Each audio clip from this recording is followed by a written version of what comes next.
I may not be this city's favorite. This is, they know me around here. Just what happens when projects don't go your way. This project's not going our way. That's okay. You know, like we bought the deal and found the most termite damage I've ever found. I'll put a little video on here. So ended up fixing that, no big deal. And the goal was, and this is what we're gonna talk about this here, when is it worth it to convert a garage or not? So the goal was we were gonna convert this 2-bed, 1-bath, I think it's a 2-bed, 1-bath, yeah, into a 3-bed, 2-bath because we're gonna convert the garage. We replaced the roof. We bought all the materials up front. So all the materials have been in here and we've kind of just been sitting on the deal. So we're gonna run through here. I still don't I'm so lost. I just called my banker. I need an updated loan or updated loan payoff because I have pulled a little rehab on this. And so I owe the bank $73,000 on this deal, which really isn't bad. Like I could exit and probably not make any money, but probably not really lose any money. But we've got $24,000 into it because we bought all the materials, we did the siding, and then we did the roof as well. Which, by the way, believe it or not, I got this roof done for $4,300, which I think is a steal of a deal because I bundled it with 2 other roofs at the time whenever I replaced this. But we got a special guest. Hey, E, say hi, bro. It's my little brother, y'all. We got him full time, making him come roll with us today. But this letter here is because we had a bunch of junk in the front yard. And once again, the city knows me. This is the city of Choctaw. I buy quite a few deals in Choctaw. They know me because they also post notices on my other properties when the grass gets tall and whatnot. That's a story for another time. You can check my TikTok. I posted a video on there not long ago. But E, come roll in here with us, bro. Let's see where we're at with this. I haven't been in this house in, I don't know, what's it been, a couple months since we've been in here. Oh, so what to do when you run into issues is you've just got to finish it out. You know, at this point, we got no choice. This is also why I recommend you guys have good reserves. We're not going to lose money on this deal, but this is at this point kind of considered a loser because we're in it a lot of time. We had to let it sit for a while. Let's roll through here. So you see we've opened up, be careful right here, bub. We've opened this up because this was sagging right here. This subfloor was, so we were going to place some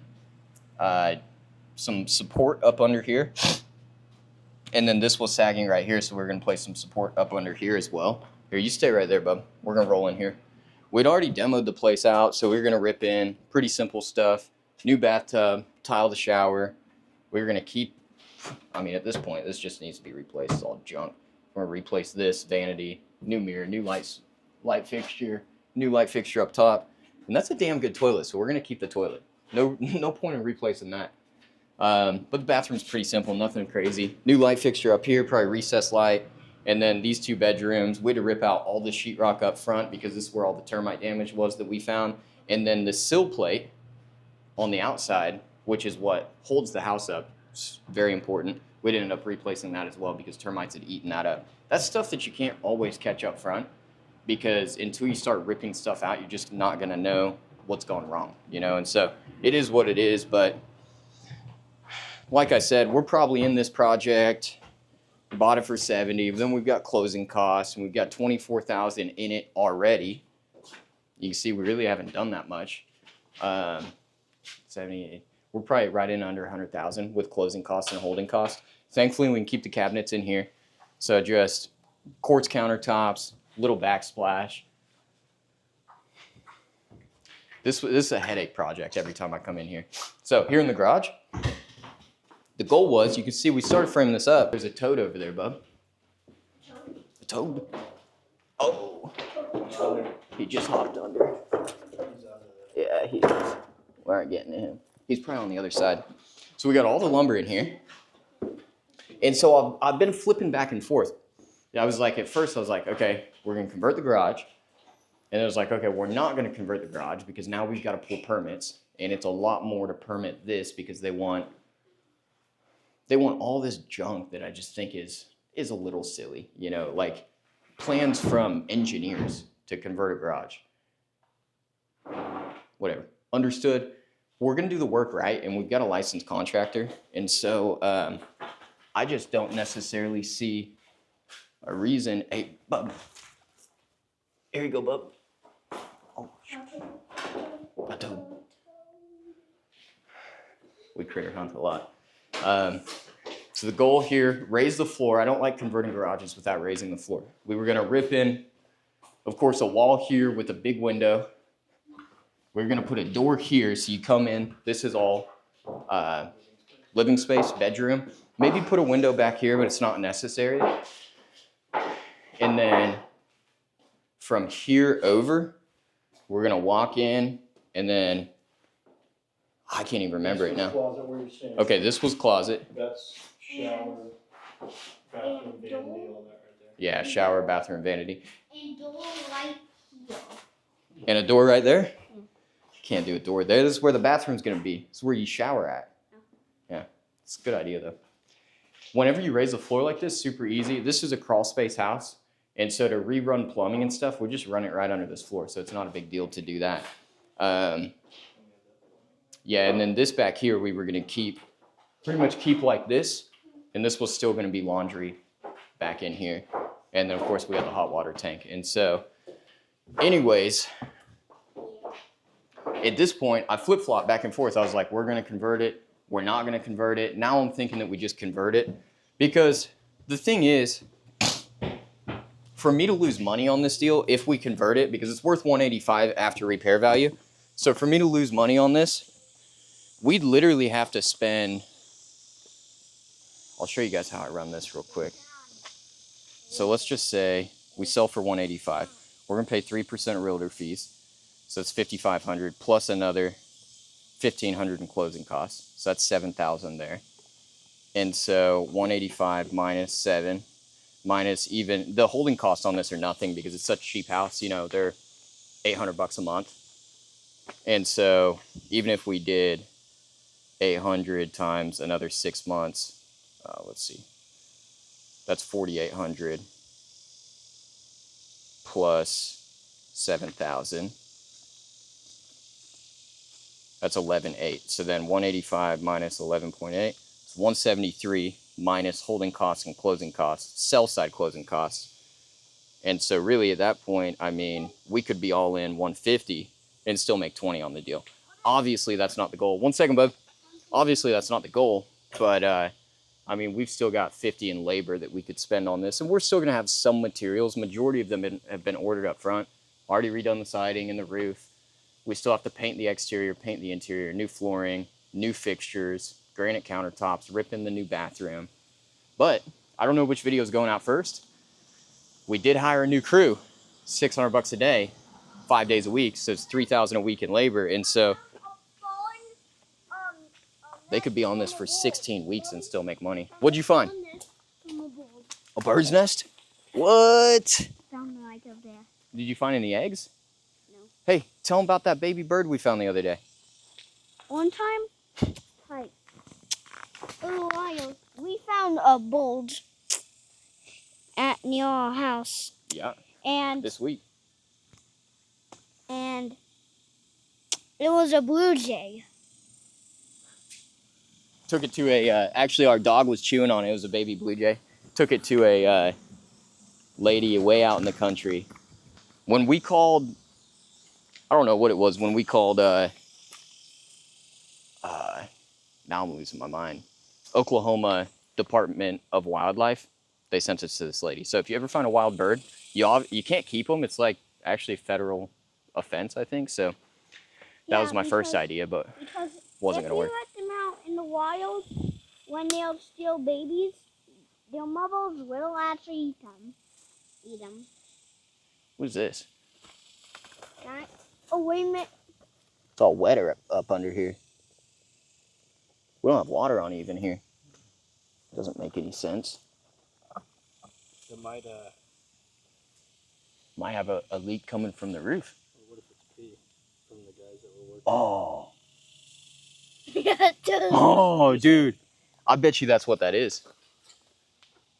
Dude, I gotta know now. We don't have any water on, do we? No. Totally pee. I don't know. Well, let's check that next time. I'm gonna grab some Germex real quick. Way more deals than I want to buy at once. I mean, we've handled it. My team's done good. Logan's done a really good job. I mean, we're running a pretty lean team. 3 people for over 60 units right now. That's including 17 vacant properties on market, off market, currently rehabbing, etc. So I feel like we've done a damn good job, but that many projects, like the 1 second, bub. The interest alone that I'm paying monthly, I mean, we're like $15,000 a month. That doesn't include utility bills, and this is something that a lot of people don't think about. Every contractor that I hire, doesn't matter who I hire, they want the house to be 50 degrees because it's 105 degrees outside in Oklahoma. The problem with that is when this house comes back and the utility bill, just the electric, is $200 a month, and then my water bill is $50 a month, so that's $250 a month, times 17 properties. You guys can do the math, it gets really expensive, and so scaling isn't always the answer. I've found that above 15 projects, I don't want to mess with it. It's just too many. There's too much shit that's happening every single day, or too much stuff that's happening every single day. And so I think like 6 to 10 projects is my sweet spot. That's pretty easy to manage. Like there's nothing that crazy going on with it. And that's around still about $1 million in real estate vacant at any given time. And so that's comfortable for me. But if I take all my vacant properties and then my vacant property, our retail center, if you guys have watched that video, the 11,000 square foot retail center, we've got over $2 million in vacant properties. My thoughts at that point, if I'm gonna be spending $2 million, I'll just go buy like a nice house or something, you know? And so, not actually, but it's a lot to manage. And so scaling and doing that many projects at once is not always the answer. I've found 6 to 10 is probably the answer. When you run into a deal like this, once again, I talk about having heavy reserves, making sure that you know your worst case scenario. I know my worst case scenario on this deal. We're in a good area. Like you guys can see, nice brick homes all around here. You never want to buy the nicest house in the neighborhood, and this definitely was the worst house on the street. And that's why I bought it. I actually bought this from cold calling, yo. And so you can go watch on Facebook. I posted a video maybe 6 months ago, whenever I bought it. Give me 1 second. And so you never want to buy the nicest house in the neighborhood. But with that being said, we're just gonna finish it out. I'm not one to just give up on a project. If I knew that we could sell it and make some money, then we'd sell it and make 5, 10K. But I don't think that we can in this current state. And so the reason why I wanted to come out here is I wanted to look at it, look at the numbers. I talked to my loan officer. I mean, we're in at right under 100,000. That means that we could still spend 50K in labor and still be okay. It wouldn't be a positive. It would not be a net positive, but we wouldn't lose money, And so obviously, like, the name of the game is to make money. I'm gonna re-talk to my contractor and see how many weeks of labor he thinks that we've got in this with the garage conversion. But I know that we just did one not too long ago, not far from here. And we were in that one 5 weeks. And so, 5,600 a week, 5 weeks times 5,600 a week, that's 28K in labor.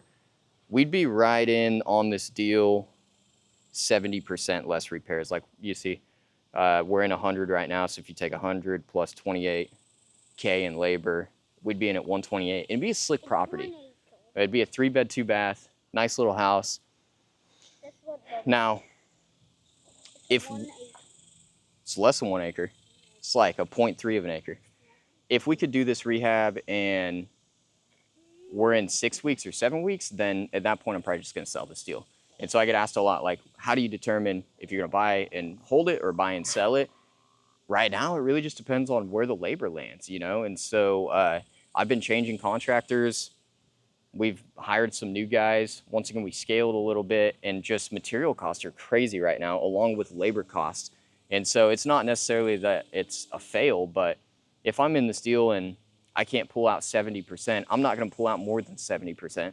So if I can't pull out 70% and pull out most of my cash, then we'll probably just sell it and move on to the next deal and hopefully have a little bit better luck there. So with that being said, we got another project right up the street. This is one that is also a headache of mine. Half of them are headaches really right now, and that's just the name of the game. We're gonna go check that property out. They have these little things on that. It's trio. And if let me see him. Don't squeeze him. It covers its eyes, and if sand gets near its eyes, it's in this. It has a little shield around its eyes to ditch. Hey, that's pretty slick, dude. Yeah, They got 2 eyelids. Can I show you something? Yeah, give me 1 second. Let me lock up. All right. This may be my first refinance that I've ever done. Bought and sold over 10 million in real estate. I'm contemplating refinancing this deal. And I flip-flop all the time. Look, he's already made friends. This guy's a beast at making friends over here. These people have a tent pitched in their backyard, and they're like, just to have somebody staying out there long term. I'm gonna have to put up a fence. Like right here, like a privacy fence, if I try to sell this property, because it's just, I mean, it just doesn't look great. So here's the deal on this one. In my younger years, AKA 2 years ago, I bought this deal. I had a guy that worked for me named Scott. Scott was a good guy, you know, rough past, pretty good guy. I bought it. He had found out because he was doing a lot of the electrical and plumbing work for me. And so he had found out that I bought it through talking or whatnot. And so he's like, look, I really need a place for my baby mama. Which if the sentence starts out with that, you know it's a red flag. But at the time, you know, I don't have my assistant Kyla who does all of our vetting. I was vetting people out. I'm obviously not good at it. And I was like, look, Scott, I don't know, dude. You know what I mean? And so I vetted him hard, had him send me bank statements. I made him put up, I think I just made him put up maybe first and last month's rent as a deposit. And then he wanted to do most of the work. You know, at some point he was like, I really want to be able to buy this house from you. And I'm like, I don't know if I'm going to be willing to sell it to you. He's like, look, I'll do most of the work if you let my baby mama stay there. And so I was like, all right. So he came in here. I paid for the materials. I think we spent like $6,000 on it or whatnot. Wasn't that much. They lived in here until January, where he passed away. Died in a motorcycle accident, unfortunately. You guys can watch this on the first video that I ever made. And so I gave them a month free. I tried working with them. Then they got them another month free. And then I didn't have to evict them because usually I'm pretty reasonable with people, but they did end up moving out. And so here we are. We got the property back. Hey, bub, come on, let's roll inside. We got the property back. We're 90% done with it at this point. And it's okay. You know what I mean? Like this is not my favorite property by any means. I'll tell you guys where I messed up on this one. Whenever I bought this, you see this is flooring that we put in a couple years ago, pretty cheap stuff. This is laminate. I don't put laminate in anymore. It is laminate, isn't it? Or is it LVP? It is LVP. Okay, it's LVP. It's an ugly color LVP. But this is a raised floor. You can't hear it, but you can kind of tell this is a raised floor. The rest of the property is a slab. But it's weird because we've got this transition here. And, you know, I didn't want to spend that much money on the deal, honestly. This is me being cheap. We should have just busted this tile out here. What? Here, show them that little. Oh no, hey, be gentle with him, bro. You're not squeezing him, are you? Better not be squeezing him. Leave him alone. We're gonna put him up if he's, okay. So I got cheap and I was like, let's not remove this floor here. Let's just put a transition strip right here and we'll just lay more flooring. But the problem is there's gonna be a step up and it's gonna be funky, and then there's gonna have to be a transition strip here. And the more I think about it, this is probably a day's labor max with 3 guys. I don't even think it'd be that much. At this point, bro, let's just remove this. Yeah, this is just BS. Like, I'm trying to save a couple $100. Like, let's just remove this because it's gonna look so much better by the time we flow in here. And we spent 17 grand on remodeling this. You know, 3 weeks of labor comes out to about 12,000. And then we had to buy a bunch of materials. We still have to do quartz countertops, and we're gonna go in with quartz. The kitchen looks pretty good. Microwave looks a little cheap. Hinges are getting changed out, so that'll look a lot better once what are they getting changed to? Gold? To gold? Yeah, that'll look slick. Put a light fixture in here, put a light fixture in here. Scrape the popcorn ceilings. I mean, nothing crazy about this, but this has a little half bath over here. Paint turned out pretty good. It's not bad. Put some, but anyways, I only bought this for $105,000 a couple years ago. We made $14.50 a month gross. I mean, we net like, I think this was a net because he did all the repairs, almost $400 a month. So we made a decent amount of money for, a year and a half or so. But you can see once again, this has to be pulled up here because it steps down, and we're gonna have to put a transition here to be able to do that correctly. Whenever you're going over a high traffic area, this is just a note, and a note for you guys and your contractors. When you're going over a high traffic area like this, if there's any change in the flooring, like right here, you can see it dips down like this, it's gonna crack like this. Doesn't matter what type of flooring you use. And so make sure, just went outside, make sure that you use a transition, stop the flooring right here, use this transition, start the new flooring. We busted this out, we're gonna run flooring through here, quartz countertops, and then we're just gonna keep the fixtures and stuff. And so, anyways, my dilemma here is I don't have rehab funds on this. Hey, one second, bro, 1 second. Let's take a look in here, you guys can see. That toilet's gotta be replaced too, bro. They cracked that up. Okay, cool. Horrible shower. This is the tile work that Scott did. RIP Scott, but we're just gonna keep it. It's not anything I would ever choose, but we're gonna clean it up as best as possible. This is under 200 ARV, so I think that we can get away with it without having to replace that shower. Because if I had to replace that shower, with new tile, we're gonna spend $2,000 probably, and I just don't wanna do that. So here's the dilemma that I have on this deal. My loan amount's $97,000. We just floated $17,000 out of pocket on this project to clean it up and actually do this right, because I didn't the first time around. And so that would be my word of advice to you guys is when you buy the project, just do it right. Run the project correctly and do it right from the start, so that way you don't have to come back through like I am right now and spend $17,000 out of pocket when you don't have rehab funds. This is the garage in here, nothing crazy. But so with that, my cash on cash return is horrible. If I go rent this place out, I mean, to get my $17,000 back plus the down payment originally is gonna take me years, it just isn't worth it. And so what I'm looking at doing is, because it is worth $185,000 now that we've cleaned it up. We cleaned up the exterior too, painted the soffit and the fascia. And I'll show you guys that here in a second. 185 is the ARV. I always do it like that, but times 70%. So I could cash out $130,000. Here's the crazy deal, actually. I have certain banks right now that would let me cash out 80%. And so 148, and then you subtract my loan amount, go take a 5-star vacation. We're going on the Ritz-Carlton with that money.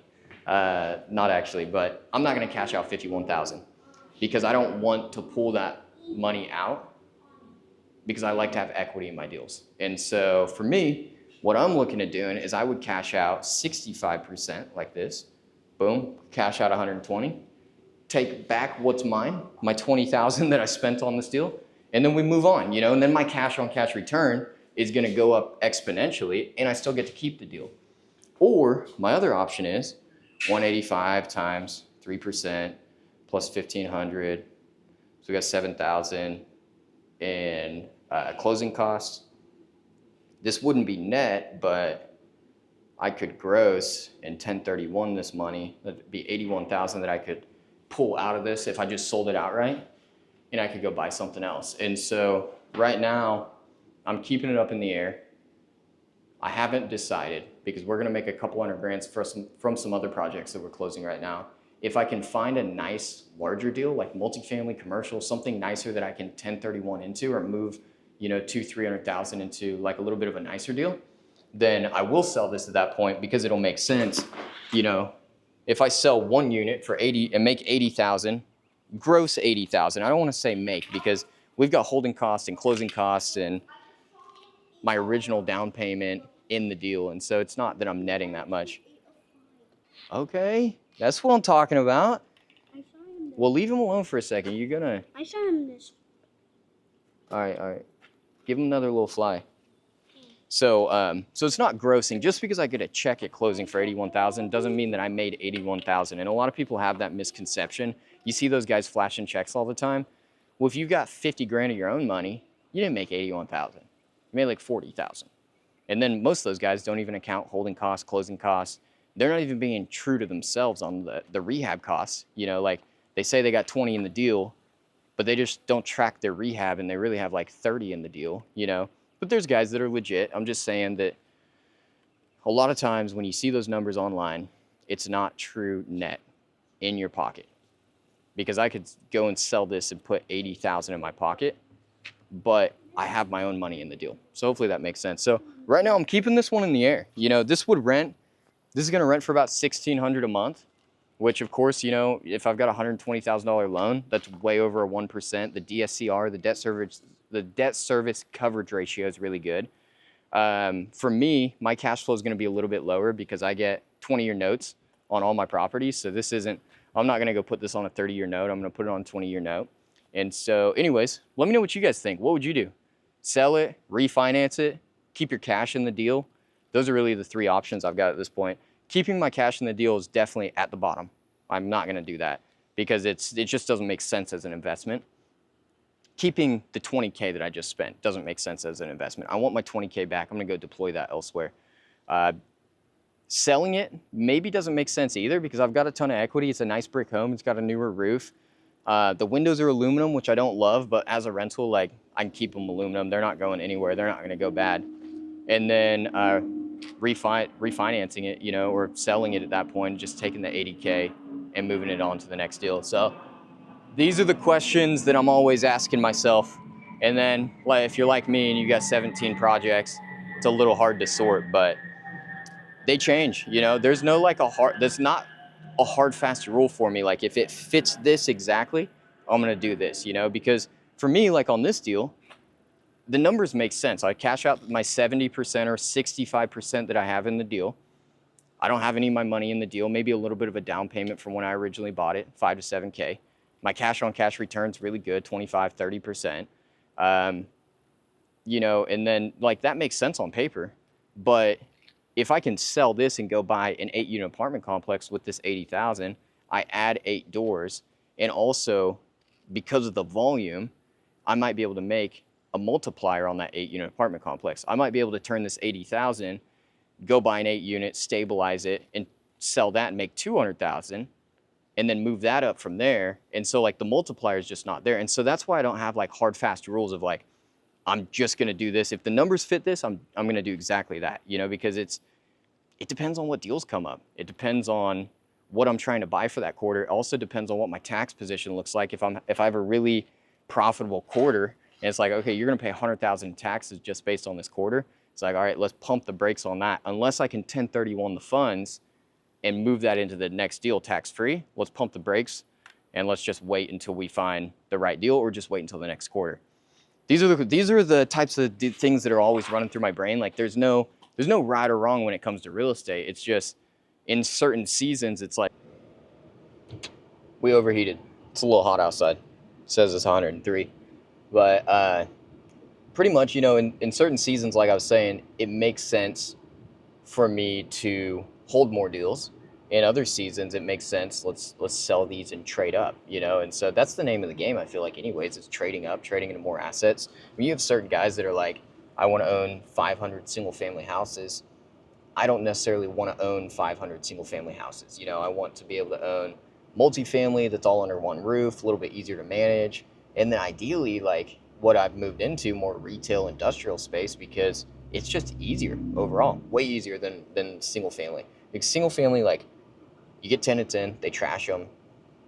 They do make money and they're a wealth builder, single family homes are, but they're a lot of headache too.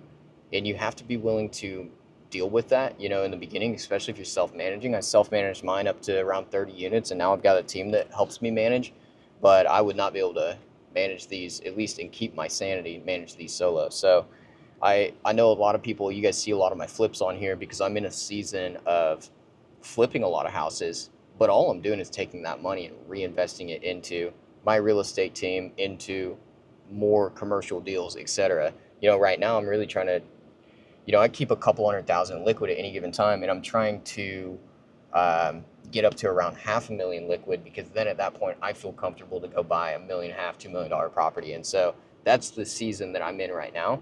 Some people, they just want to flip a couple houses a year. So anyways, we were having to come by these properties and check them out either way. So I wanted to show you guys, you know, 2 little headaches of mine.